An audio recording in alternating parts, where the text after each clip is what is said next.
দেখো রান্না হয়ে গেছে নিরামিষ ব্রকলি আলুর তরকারি।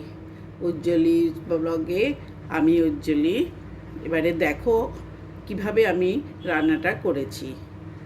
চলো তাহলে দেখো আমি কিভাবে ব্রকলিটা রান্না করছি।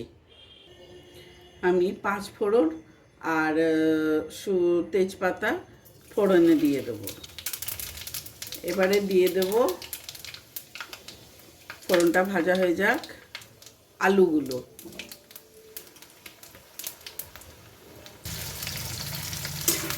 এইভাবে ব্রকলি নিরামিষ রান্না করলে ভালোই লাগে। আমি আলুটা এখন একটু ভেজে নিচ্ছি, ব্রকলিটা দেব না, কারণ ব্রকলি বেশি রান্না করলে খাদ্যগুণ, আমি জানি না যদিও, তবু সবাই বলে খাদ্যগুণ অনেকটা কমে যায়। আর এর তো সেদ্ধও হয়ে যায় তাড়াতাড়ি, এটা একেবারে পরে দেব।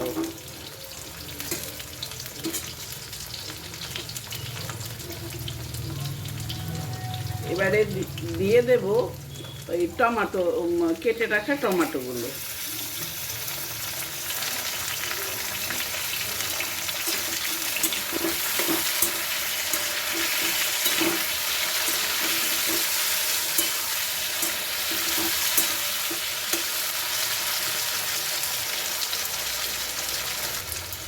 দিয়ে দেব নুন, হলুদ,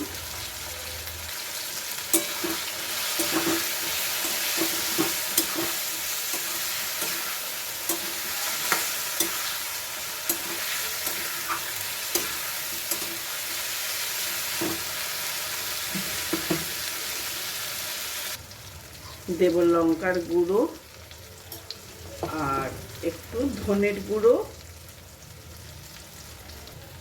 আর বেশ কিছুটা আদা বাটা।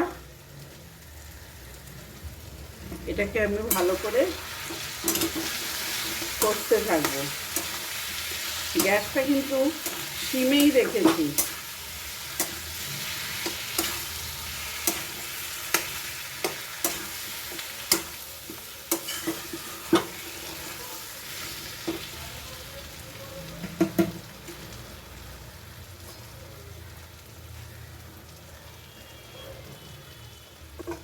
এবারে দেব কয়েকটা চেরা কাঁচা লঙ্কা। আর ওই লঙ্কার গুঁড়োটা যেটা দিয়েছিলাম ওটা খুব একটা ঝাল নয়, ওই রেড চিলি পাউডার যেটা, সেটা, ওটা ঝাল হয় না। দেখো বন্ধুরা, এবারে দেব একটু জল। যেহেতু শুকনো লঙ্কার এই গুঁড়ো বা ধনের গুঁড়ো, হলুদ গুঁড়ো, এগুলো তো শুকনো ছিল, একটু জল দিতে লাগে, নাহলে জ্বলে যেতে পারে। এবারে আমি ভালো করে কষে নিই। নুন তো দেওয়াই হয়ে গেছে।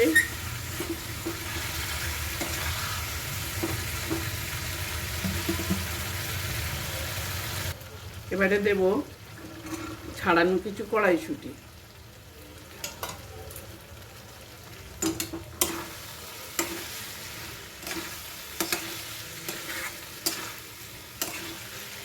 সবসময় নিরামিষ ভালো লাগে না, আবার সবসময় আমিষও ভালো লাগে না, এই ব্যাপার। আজকে যেহেতু পৌষ পার্বণ, আমাদের আজকে নিরামিষ চলে, তাই পেঁয়াজ রসুনটা ব্যবহার করছি না। পৌষ পার্বণে আমাদের নিরামিষ খায়। তো দেখো বন্ধুরা, এই অবস্থায় আমি ব্রকলিগুলো দিয়ে দেবো।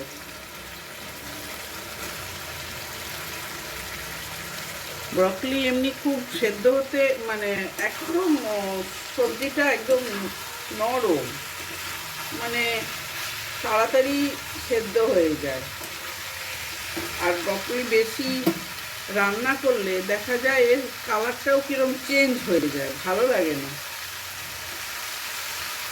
সবুজটা সবুজ থাকবে।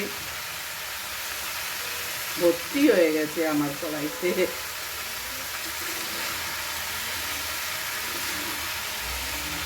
দেখছি আস্তে আস্তে।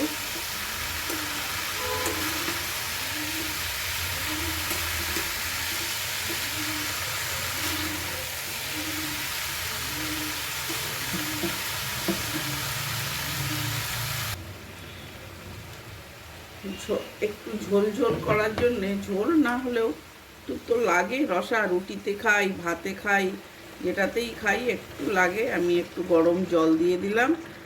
আলু আমার সেদ্ধই হয়ে গেছে, যেহেতু জলটা দিয়েছি একটু আর একটু চাপা দিয়ে নিই। আমার হয়ে গেছে, একদম সেদ্ধ হয়ে গেছে এগুলো।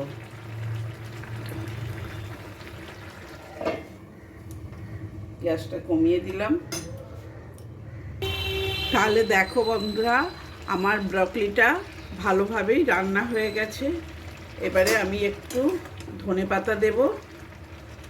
আর এই ব্রকলিগুলো দেখো সবুজ আছে পুরো, আর যেটা এই সাদা দেখছো এগুলো মানে ভেতরের অংশগুলো ওগুলো একটু সাদাই থাকে। এবার একটু ধনেপাতা দিয়ে দিই।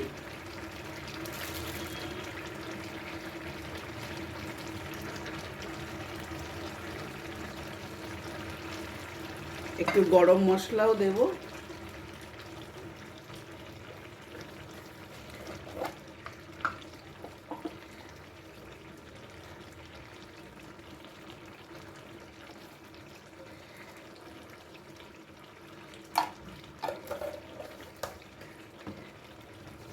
এবারে এটাকে একটু মিশিয়ে দেব।